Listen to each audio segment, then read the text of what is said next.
It's nothing here.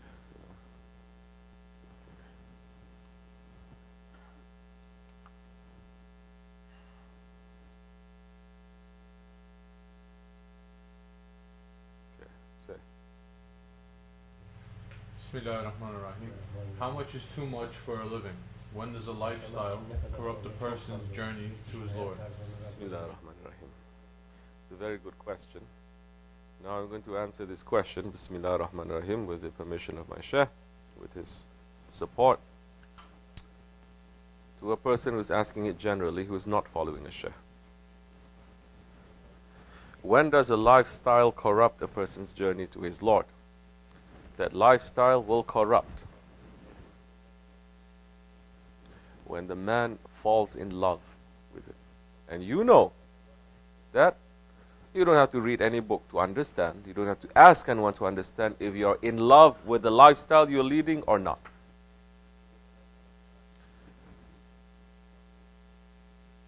It's easy. Same way you love someone, when you love someone, you're always thinking about that one. You're waking up, you're thinking, you're going to sleep, you're thinking, you're eating, you're thinking, you want to be always to be with that one. Thinking about the times you were with that one. You're obsessed with it. That obsession, I don't like to use that word, but that obsession has to be for Allah and His Prophet. Step by step, first through the inheritors of the prophets, the shaykhs, the saints of Allah. When you're waking up, you're thinking about your shaykh, who is representing the Prophet. Therefore, he's like a mirror of the Prophet. Then you're going to sleep, you're thinking about your Prophet, about your Shaykh. Then throughout the day, you're always thinking about your Shaykh, what he's saying, how you're going to please him, what is good, what is... Then that time, you're well on your way. You're on the Siratul Mustaqim. Yes. Because now, that one, especially that one who is on the way of the prophets, Prophet is on the way of Allah, then it's the same as pleasing Allah. Of course, they are not prophets, they are not Allah, but now they are representing. And they have finished with everything, they are finished with their desires, they are finished with everything, and they have already disappeared in the oceans of their Lord. So, but if you have a lifestyle, and you're waking up, and you're going through your day and you're sleeping thinking about your lifestyle, waking up thinking about your job, how much you're going to earn, thinking about your family. I'm not saying this is evil. We're supposed to be thinking. But if it occupies your mind more than the remembrance of Allah and His Prophet is occupying your mind, then that's the time when you're saying that there is an imbalance. I'm not going to say the lifestyle is corrupting your faith, but there is no balance there. There's no balance there. Because you're just concerned again about this dunya. Anything that distracts you from Allah is a dunya. That time it doesn't matter if you're a billionaire or you are a garbage collector. It's not the amount of money now. Of course, if there is more money, there is more pull, there is more attraction to the dunya. But it used to be in the old days, the poor people, they are very humble, they are very nice, and they are not running for the dunya. But in these days, in so many parts of the world, you see poor people, because they have lost their faith now, they are more obsessed about the dunya than the ones who have. They're always thinking money can solve everything. Money can change everything. There are people who believe that. If only I have money, then my whole life is going to be perfect. I'm going to be happy. I can solve every problem. It's not only individuals or communities thinking this. Whole regimes and governments are pushing this down to our throats, isn't it? Everything is an economic crisis. Everything they say, if only the economically people are okay, then all the problems are going to be solved. It is not. It's much deeper and it's much wider than that. So your lifestyle will corrupt your journey to your Lord if your lifestyle is not on the same road, is not on the same road reaching to the destination of your Lord. If your lifestyle is making a deviation from your journey. If you have a Shaykh now, fine, and Insan Kamil Murshid, that Shaykh that is guiding you, a Shaykh that is going to bring you to the Akhirat life, a Shaykh that is going to make you to understand yourself and understand your Lord, the Shaykh that is not going to talk about the dunya, the Shaykh is just going to concentrate on the Akhirat life and the ego and the veils of your heart and how to remove them to come close to Allah. The Shaykh that is concentrating how to turn the nafs amara, the disobedient ego, into an obedient ego. That Shaykh now, ask him, consult with him. Like I said, once you start to occupy your heart with Allah or His Prophet or those whom Allah loves, once that heart is correct, then that heart, it will guide the rest of your body how to behave. That time it doesn't matter, again, if you're a billionaire or you're a garbage collector. If you're a garbage collector, your lifestyle will not corrupt you. And if you're a billionaire, you may use that wealth, you may use that influence now to help Islam, to help the truth, and to help people. Understand? Then, that time, your lifestyle is not going to corrupt. It comes down again to guidance. Who is going to guide? We're not saying everyone should leave everything and come and live in the caves, in the mountains. No, it is not. There are some Sahabi Kiram, Holy Prophet ﷺ says, leave everything and come with me. There are some who says, leave me and go. So, the real Shaykh must know then how to work with the murids, how to work with those ones who are following him. And if he sees, at the end of the day, he sees that the heart is remembering Allah, that is the most important thing. Then that time it doesn't matter if that one is far away or near, doing things outside or doing things inside.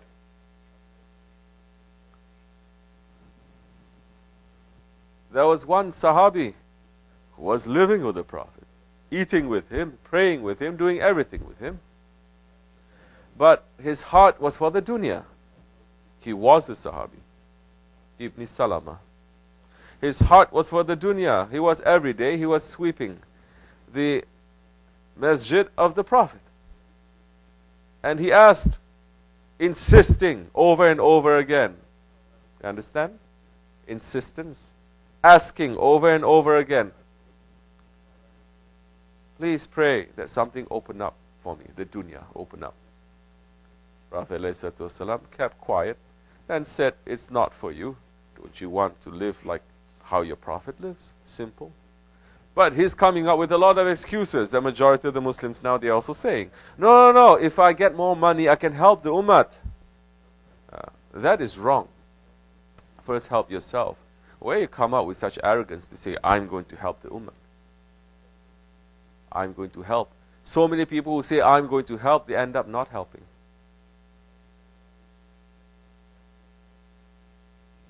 But those who say, I need help, they end up helping. So Ibn Salama says, no, I'm going to help, I can make money, I can help them, Prophet said, it's not for you. He insisted, finally, Prophet opened his hand, whatever Prophet prayed for, Allah gives.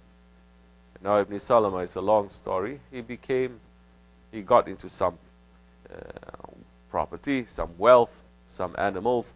He moved out from the Prophet's mosque. He moved out of Medina. His property grew and grew and grew. He became very rich. And when the time came to collect the zakat, to help the ummah, Prophet sent Sahabis to collect, going around to collect. They came to Ibn Salama And Prophet was asking before that, where is Ibn Salama? They said, he moved out, Ya Rasulullah. Prophet didn't say nothing, just kept quiet. And when the time came to collect the zakat, it came to Ibn Salama. And when the Sahabi said, this is what order came down to us. Zakat you have to give. It will purify your wealth and it will help. Ibn Salama is saying, what? Now Muhammad is asking for a bribe from us. Astaghfirullah. So when those messengers, they came back, Prophet saw them coming and knew the news. Before those messengers came, the Prophet says, oh Ibn Salama, you have lost and you have lost and you have lost. That one was spending his whole life almost in the masjid. And there's so many other Sahabis that they have so much wealth that they were far away from the Prophet ﷺ, but their heart is with the Prophet. And that time, their lifestyle does not corrupt, because what is in your heart, it is most important. If you're holding on to a shaykh, and you put your shaykh in your heart, and your shaykh now will bring you to the Prophet ﷺ. Now, that time, it doesn't matter what job that you are doing, it is going to help Islam. And maybe that's going to change. Maybe the shaykh will say, for this time you're going to live here, later you're going to live out. Now you're going to live out, later you're going to live here. That must change, because every murid is a different one. But once you start doing that, yes, then that time, your lifestyle will not corrupt your journey. People have a wrong idea too. They're thinking that to be Muslim, now, number one, you have to have a lot of wealth. No, it doesn't. Some saying that sign of a true Muslim, now you have to be very poor. It's not that too. You have to have moderation. Moderate. The most important thing is to have a simple lifestyle. If you have a simple life, that time it doesn't matter where you live. You can live in a palace. But you insist on having a simple life, you will. People, they get very jealous from us, of course. Because now they're seeing pictures of the masjid, seeing pictures of this. And some people, they're saying we spent $5 million on this masjid. And it's not even finished yet. Imagine now it's finished, what they're going to say. But they're not thinking how we live. And how guilty we feel just because we have hot water over there. The reason for that is so that guys taking a shower, they're not going to fall sick. Living in the mountains in the winter time. It's thinking we are living like that. But alhamdulillah, we are very happy. We sleep on the floor. Whatever we eat, we share with everyone. And we try to live a simple life. And that's how people, they not understand the Khalifahs. They're thinking the Khalifahs is showing the majesty of Islam with all the wealth that the empire has. They are living that way. They're not living that way. They live like a dervish inside the palaces. So the understanding is, you can have, but whatever that you have in your hands, don't hold it tight.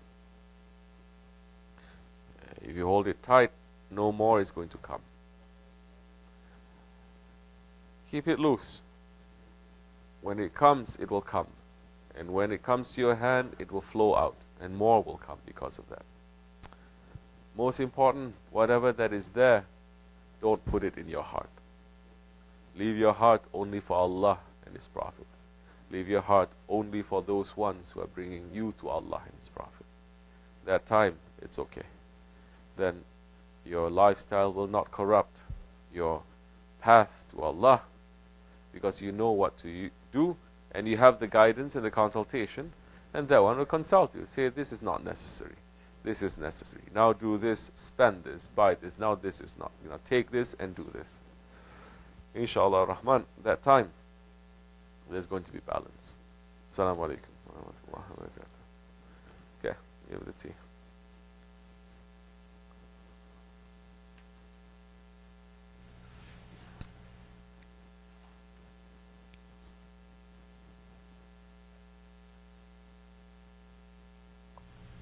Shukr. Say. Bismillahirrahmanirrahim. After the cup has been emptied, what should we do?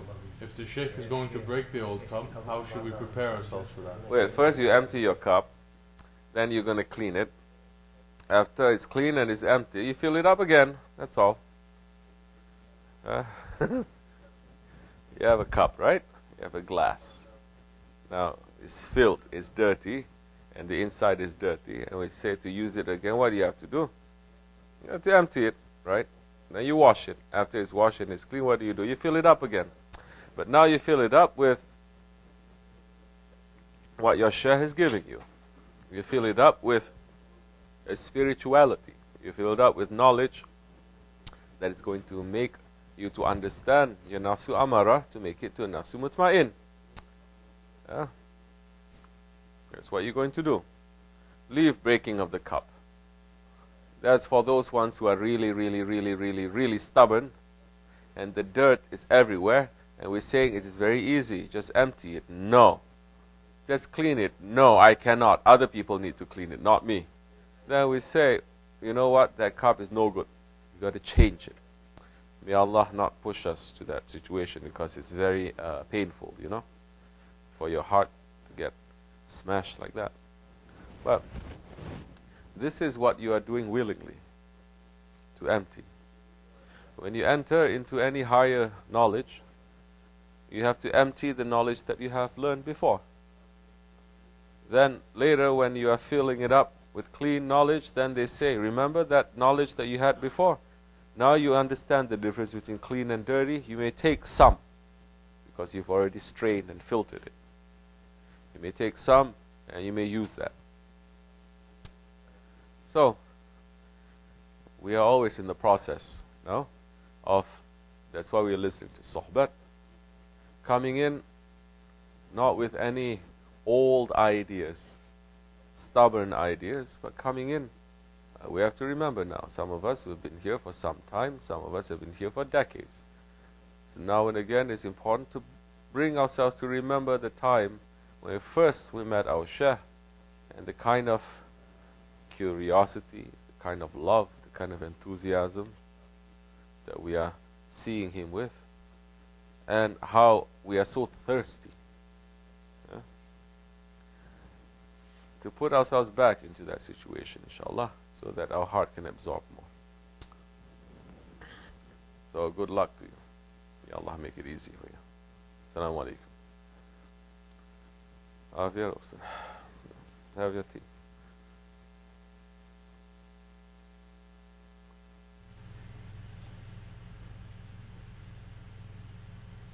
Okay, say. Bismillahirrahmanirrahim. How can we tell the difference between being tested and being punished? Bismillahirrahmanirrahim. We have answered this question in so many ways before. Now, we're asking our Shaykh to help us, maybe to look at the answer to this question again. How it's going to benefit us for today, for us again.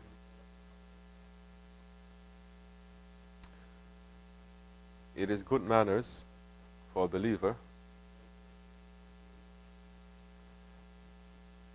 to know that whatever wrong thing, whatever bad thing that is happening to us, whatever thing that's happening to us that we don't like, it is coming from our ego. And whatever good thing, it is coming from our Lord. Quran is saying it. So now, for a believer to say that whatever thing that is happening to me, it is coming from my ego, now that time he's going to move away from asking whether it's a test or it's a punishment. It's beyond test and it's beyond a punishment. Something is happening now. First, the believer will say, what is my fault in this? Because it's a bad thing. It's coming from my ego. What is it that's making me to do this? What did my ego do? He has to check himself. And if a man is checking himself almost daily, looking at his actions, looking at his words, looking at his intentions, then he knows straight away. He knows, and signs will be given to him whether his actions, certain things that are happening to him, whether that is a test or that is a punishment. If it is a punishment, say, Astaghfirullah, Shukur ya Rabbi, Alhamdulillah. Because that punishment is meant to clean us up. That punishment is meant to clean us up. We can come up from that clean again. If that is a test, then with all tests, we have to be very patient. And we have to know that this is put in front of us for us to pass, not for us to fail. The Awliya Allah, our Shaykh, is saying, don't be quick to say, this is a test coming from my Lord. This is not something that is my fault that is in it. Because Allah subhanahu wa ta'ala, He only tests His prophets. He doesn't test us. It's good manners to think that way. Would a university professor be testing a kindergarten kid? No. He will not. But higher that you go in your faith, higher that you go in your faith, and higher that you go in your faith, certain things may happen to you that after you sit and you check, when you see everything, when your faith is high because you are following a Shaykh and you're trying to submit, and you are seeing, well, in every angle, through consultation, through speaking with some people, through consulting even with a Shaykh, that it is not because of my wrong action before, or what I'm doing, or what I'm thinking to do, that such a thing is happening to me, then that time, yes, is a test. And that time, you must sit down and be patient, and that guide will help you with that test. It will give you that patience, because the patience can only also come from people who have patience, who are ahli sabr. When you ask for their help, when you ask for their prayers, then they say, I have nothing. My Lord has everything. I'm going to ask from Him. Then that time, very quickly, it will come to you. That's important to do. May Allah subhanahu wa ta'ala make it easy for us. We are not asking Allah to test us. Never ask Allah to test us. Don't ask Allah to punish us either. Always ask for the mercy. Always ask for forgiveness. Always ask for understanding. And always ask Allah subhanahu wa ta'ala to clean us and to make us to become more awake and aware. May Allah forgive me and bless you. For the sake of the Holy Prophet ﷺ and our Shaykh, Al-Fatiha.